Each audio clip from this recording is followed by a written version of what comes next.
তো hello guys, আপনারা কিন্তু এই মুহূর্তে অন্নপূর্ণা যোজনার স্ট্যাটাসটি যখনই চেক করতে আছেন, এখানে দেখুন আপনাদের কিন্তু বেনিফিশিয়ারি স্ট্যাটাস ডিটেলসে আন্ডার প্রসেস শো করছে।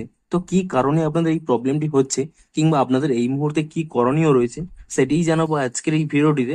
তাই জন্য কিন্তু পুরো ভিডিওটি অবশ্যই দেখতে থাকুন। তো দেখুন, আপনাদের প্রথমেই জানিয়ে দিই, আপনাদের এখানে যেহেতু আন্ডার প্রসেস রয়েছে, তাহলে আপনারা জেনে নিন আপনাদের কিন্তু অ্যাপ্লিকেশনে কোনো ভুল নেই। যদি ভুল থাকতো আপনাদের কিন্তু রিজেক্ট করে দিত কিংবা এখানে আন্ডার এনকোয়ারিতে রাখতো যে কোনো কিছু একটি কারণ দেখিয়ে। যেহেতু আপনাদের এখানে আন্ডার প্রসেস রয়েছে, আপনাদের কিন্তু একটু চিন্তা কম রয়েছে। তবে এই মুহূর্তে কিন্তু আপনাদের এখানে বলা যাবে না যে আন্ডার প্রসেস রয়েছে মানে যে আপনাদের কিছুদিনের মধ্যেই পেমেন্ট চলে আসবে। যাদের অ্যাপ্রুভ হয়ে গেছে তাদের কিন্তু পেমেন্ট আসার সম্ভাবনা সব থেকে বেশি, তাদের পেমেন্টটি আগে ছাড়বে। কিন্তু এখানে যাদের আন্ডার প্রসেস রয়েছে তাদের কিন্তু আরো কিছুদিন ওয়েট করতে হবে। আপনারা সিম্পলি কি করবেন, কিছুদিন ওয়েট করুন, তারপরে দেখবেন এখানে আন্ডার প্রসেসটি আপনাদের এখানে যদি অ্যাপ্রুভ হয়ে যায় তাহলে কিন্তু আপনারা টাকাটি পাবেন।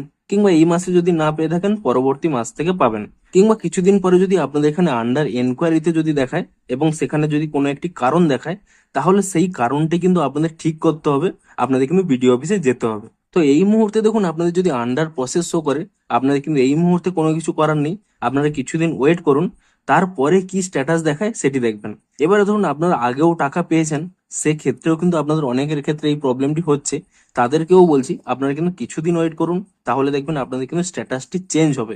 যখনই চেঞ্জ হবে, সেখানে যদি আপনাদের কোনো কিছু ভুল দেখা যায়, আপনারা কিন্তু আপনাদের ক্লেম করতে পারবেন। এই অন্নপূর্ণা যোজনার ওয়েবসাইটেই আপনারা কিন্তু ক্লেম বা দাবি জানাতে পারবেন যে আপনারা যোগ্য কিংবা এলিজেবল, তাও কিন্তু আপনারা পাচ্ছেন না, আপনারা কিন্তু দাবি করতে পারবেন। তবে সেই দাবিটি করার আগে আপনারা কিন্তু কিছুদিন ওয়েট করুন, কারণ এখানে আন্ডার প্রসেসের বদলে কি স্ট্যাটাস দেয়, অ্যাপ্রুভ না আন্ডার এনকোয়ারি, কি স্ট্যাটাস দেয় সেটি কিন্তু আপনাদের অবশ্যই চেক করতে হবে। এবং তারপরে কিন্তু আপনারা চাইলে ক্লেম করতে পারেন কিংবা বিডিও অফিসে গিয়ে যোগাযোগ করতে পারেন যে আপনাদের এই প্রবলেম হচ্ছে, এটি আপনারা ঠিক করে নেবেন।